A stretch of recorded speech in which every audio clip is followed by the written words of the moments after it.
It's a new year and the first half is jam-packed with new video game releases. Hi folks, it's Falcon and today on GameRanks, 20 upcoming games from the first half of 2019 that deserve your attention. Number 20 is Dirt Rally 2.0. If you remember the first game from 2015, I have to say it really doesn't seem like that long ago. It's a game that I think obviously focuses on rally cars. Given that there really aren't that many rally car games at this gaming moment, I think that Dirt Rally was kind of a shining example of realistic driving physics and frankly some of the best audio design that has ever been in a racing game. In fact, Dirt Rally is easily one of the better racing games of all time in my opinion. I'm very excited to see what they do to move beyond the first game, and it will be hitting Windows, PlayStation 4, and Xbox One on February 26, 2019. Number 19 is Anno 1800, the 7th in the city building RTS, frankly fairly beloved series. The theme of this game is industrialization. If you're interested in that aspect of human history, and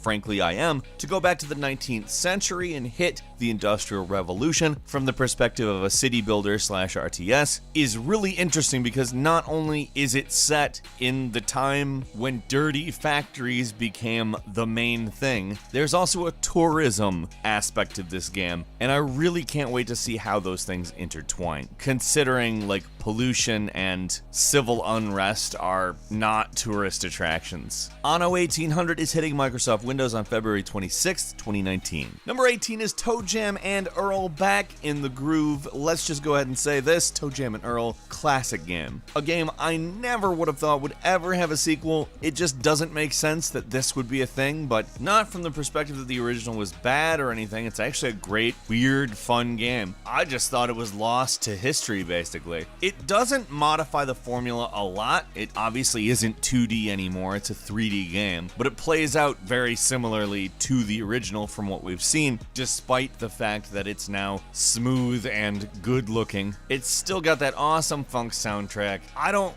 know that I would ask for anything different from what I've seen so far, so I gotta say I'm fairly excited for it, not just for a nostalgia reason. It looks like an improvement. ToeJam and Earl is hitting PS4, Xbox One, PC, and Switch on March 1st, 2019. Number 17 is Total War 3 Kingdoms. Obviously, it is a refinement of the Total War formula that puts us in the era of the Romance of the Three Kingdoms. In case you're not aware, that was the division of China in the 3rd century into 3 states, which were pretty much at war. Romance is, of course, a novel. I just like referencing that. It's not really a romance what happened. It's actually a war. Maybe a total war. They promised the idea of much better artificial intelligence, a refined user interface, and an addition for this specific game, different generals actually will somewhat form relationships and there will be characters, and these things are involved in the strategy elements of the game because there will be a political element to it. I don't know, it sounds pretty damn good to me. Total War has always been a pretty good series. It's gonna hit the PC on March 7th, so look out for that. Number 16 is Trials Rising. It's been a while since there's been a Trials game. Trials Fusion was the last one, and it's basically a physics-based kind of Excite-Bike, but much more advanced style game. It's of course a multiplayer game. It's made for competing in local matches, online matches. Basically, it's a great party game. It's a game that I've played quite a lot of, and I'm excited to see a new version of it with more courses, and I'm quite excited to see what's in store as far as new things that come to the table. Trials Rising is hitting Windows, PS4, Xbox One, and Switch on February 26th, 2019. Number 15 is Dead or Alive 6. Now, there is a certain subset of people that only care about this for bouncing reasons, I guess. I actually personally like the game for the fact that it's a actually great fighting game. And they've done a little bit to de-emphasize the bouncing elements, but I don't think that they've done so much that anybody is going to really complain that much. The costumes, maybe a little less revealing. Again, I think it's a quality fighting game that frankly doesn't need that stuff to be a good fighting game. So, I mean, I could just be talking from nostalgia. I've always really enjoyed the series. It's been a while since I've played one. I'm looking forward to returning to it, and I definitely will be.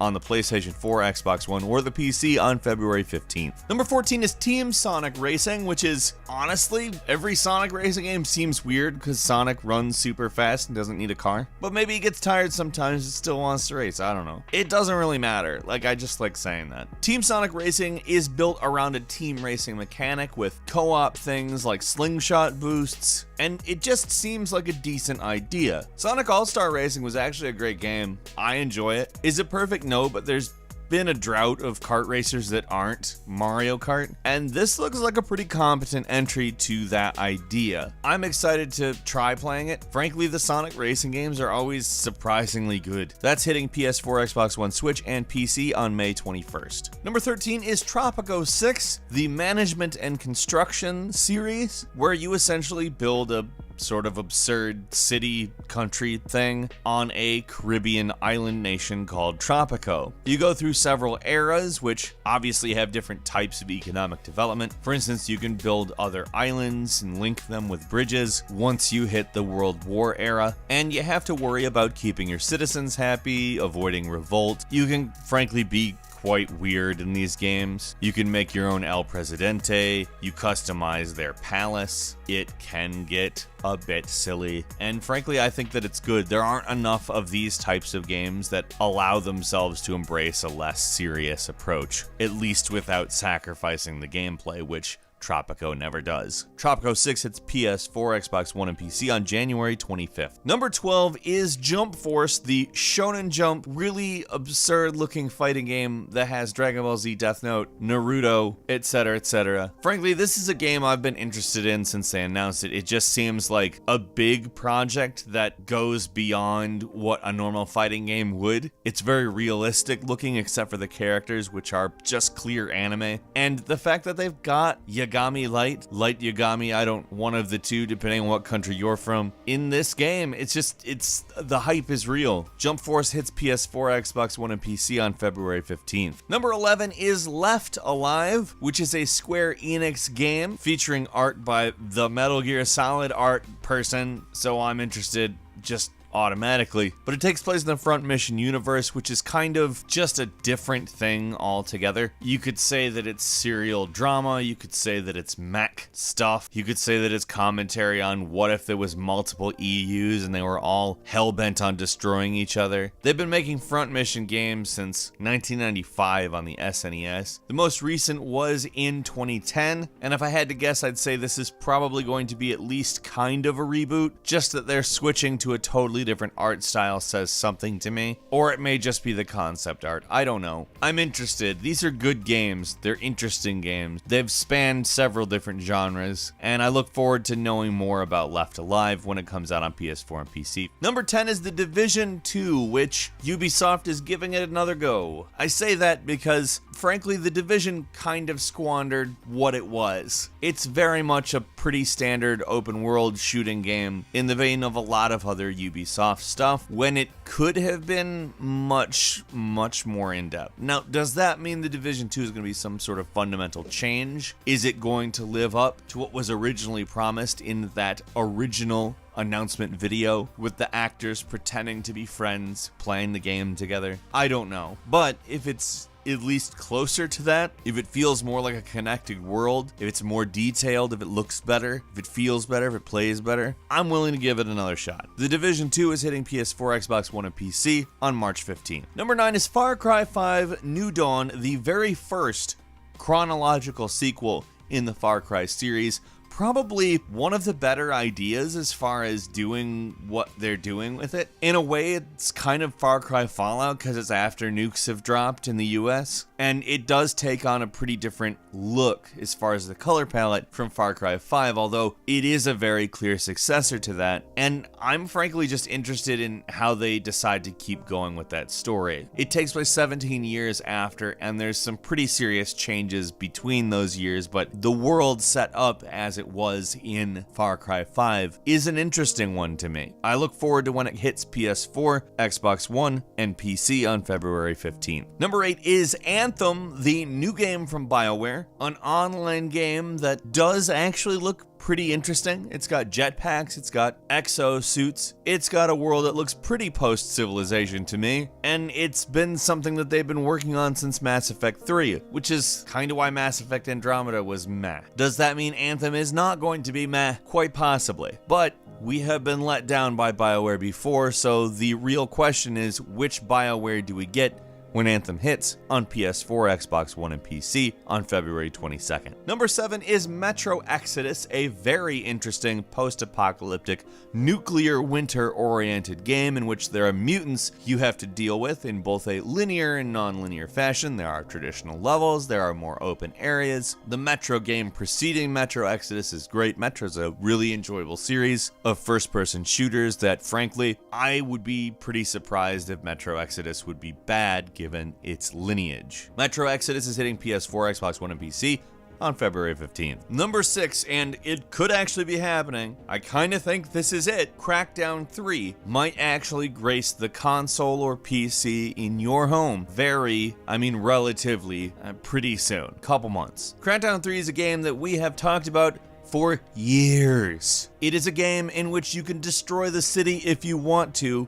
thanks to cloud computing. I don't care about the tech at this point. I want to destroy a city. I want to play Crackdown 3. Crackdown's fun. And destroying buildings like it's nothing is something that sounds like more fun to me. Also, we have Terry Crews as a protagonist now, and he is fun. He's funny. And supposedly, Crackdown 3 is hitting Xbox One and PC on February 15th. It feels kind of real this time, too. Number 5 is Sekiro Shadows Die Twice, the new game coming to you from Software. It's really impossible to say that sentence every time, saying from twice in a row, but whatever. It looks like Tenku Stealth Assassin combined with Dark Souls, sped up a bit. Frankly, seeing a grappling hook with some Dark Souls style dodging and attacks looks very promising to me, and we do see an actual somewhat wider color palette. There's a lot of red. Frankly, the second they announced this, I was excited. It just looks great. Sekiro Shadows Die Twice is hitting PS4, Xbox One, and PC on March 22nd. Number 4 is Days Gone on the PS4. Days Gone is frankly something that has looked pretty damn good for quite a while. When we first saw some of the horde-oriented mechanics involved in this zombie shooter, it looked amazing, and then when we saw some of the stealth mechanics and how the zombies could even be directed to assist you if certain clever things are done, honestly, Days Gone could be a landmark title, especially in a genre overpopulated by pretty samey stuff. Days Gone will launch exclusively on the PS4 on April 26th. Number 3 is Devil May Cry 5, a game that we've been waiting for a very, very long time, and let's just go ahead and say it, everything about it looks amazing. I cannot wait to play Devil May Cry 5. I'm somebody who has enjoyed the type of game it is and the development of that genre for quite a while, knowing that Devil May Cry sort of gave us Platinum Games, and if it hadn't happened, we wouldn't have Bayonetta. At least most likely wouldn't have. Devil May Cry 5 is kind of a callback to a time when single player was really a big deal. Hack and slash games could just be that, and I'm there for more of it. It obviously has much better production values, and I think it's going to be a hell of a time. Devil May Cry 5 hits PS4, Xbox One, and PC